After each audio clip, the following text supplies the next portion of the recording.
cette série de webinaires qui vise à vous initier sur la conception des dashboards et pas n'importe quel dashboard, des dashboards qui combinent à la fois l'utile à l'agréable, des dashboards esthétiquement corrects et jolis, et en même temps, ils racontent une histoire et ils apportent de la valeur à votre audience. Alors, ce guide ou cette série de webinaires, durant cette série de webinaires, je vais vous présenter les bonnes pratiques ainsi que mon retour d'expérience sur le développement et la conception des dashboards. Alors, avant de commencer, faisons un petit rappel des dashboards classiques et traditionnels qu'on voyait bien avant. Donc, si on regarde ces dashboards, on pourra voir qu'avant, on faisait le focus principalement sur les KPI et les indicateurs à afficher sur ces dashboards, sans faire attention à notre audience ou à qu'est-ce qu'on veut raconter via ces dashboards.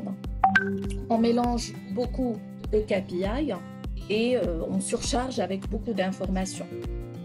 On utilise beaucoup de visualisations et on essaye d'assembler un tas de graphiques et de jauges et de pie charts sur une seule page afin de montrer qu'on maîtrise l'outil, qu'on maîtrise l'ensemble des KPI de l'entreprise, mais on ne met pas en compte notre audience ou qu'est-ce que veut notre utilisateur avoir. Ça, c'est la conception classique ou la conception traditionnelle des dashboards. Mais ça, évidemment, ce n'est pas optimal, surtout qu'aujourd'hui, les décideurs n'ont pas beaucoup de temps à perdre avec ce qu'on leur présente ou ce qu'on peut leur présenter. Alors, prenons par exemple cet exemple de dashboard qui est ergonomiquement joli et en même temps, il nous affiche un ensemble de Key Performance Indicators ou indicateurs de performance clés avec une approche donc indicateur propre. C'est-à-dire, on n'affiche que les KPI ainsi que leurs tendances. Donc ça, c'est une des approches ou une des bonnes pratiques qu'on pourra appliquer lors de la conception de notre dashboard. Et il y a bien d'autres approches, telles que celle présentée sur ce dashboard. C'est une approche top-down. Il y a d'autres approches bottom-up. Si on parle de l'approche top-down, donc on commence à afficher les KPI sommaires ou agrégés et par la suite, on descend dans le détail. L'approche bottom-up, on est plutôt dans l'inverse. On affiche le détail et par la suite, on commence à agréger les données pour afficher un summary. Alors tout ça, ce sont des bonnes pratiques issues d'un retour d'expérience qu'on pourra utiliser lors de la conception de notre dashboard. On pourra même avoir un seul graphique. C'est une carte qui nous affiche l'ensemble des KPI en utilisant des couleurs et des formes différentes.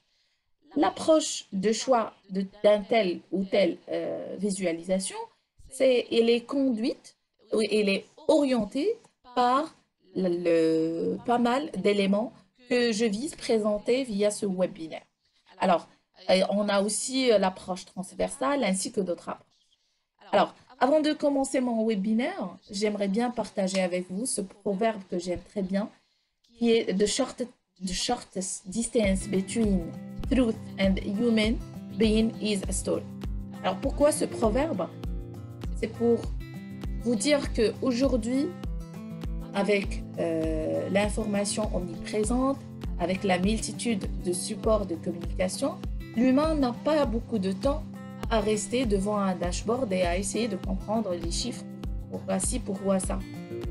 Il a juste peu de temps pour comprendre le message qu'on veut passer. Et quand je dis peu de temps, c'est-à-dire les premières 10 secondes dans laquelle il va voir un dashboard.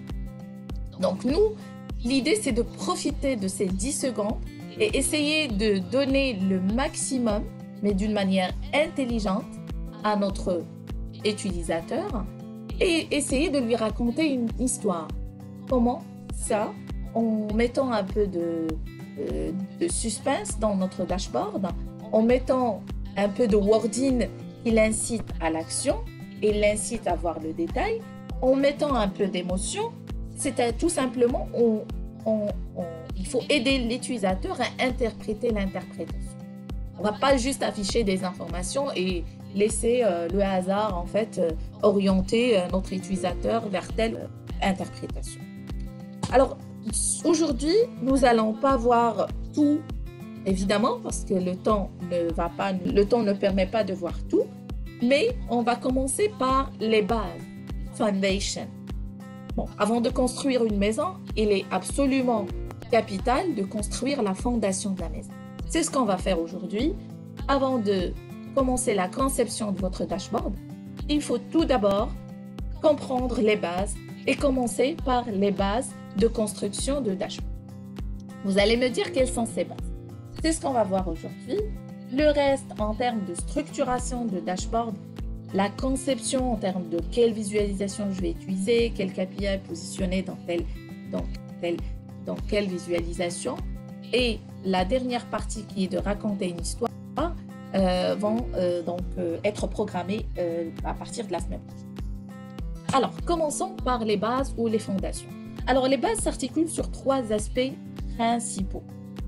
L'audience ou le public cible de mon dashboard, la valeur ajoutée ou la valeur que va apporter mon dashboard et le type de dashboard que je vais utiliser et qui va m'aider à répondre à mon utilisateur. Alors, on parle de public. Je veux mettre en place un dashboard. Quel est mon public? Quelle est mon audience? Quelle est la personne à laquelle je vais présenter mon dashboard? Est-ce que c'est mon collègue? Est-ce que c'est mon manager? Est-ce que je connais ses attentes par rapport à ces dashboards? Bon, si je suis avec un collègue, peut-être je vais lui présenter juste un draft pour prendre son avis. Mais si je présente à mon manager, évidemment, ou à mon directeur, je dois avoir une version bien consolidée, une version finale. Est-ce que je vais présenter dans une réunion? Est-ce que je suis membre de l'équipe invitée dans cette réunion? Ou je suis quelqu'un de l'extérieur et qui vient présenter ce dashboard? Donc, il est très important de comprendre l'audience, de savoir à qui je vais présenter pour justement comprendre le consommateur de votre dashboard. Vous devez aussi comprendre quel est son niveau de confort avec l'information que vous allez présenter.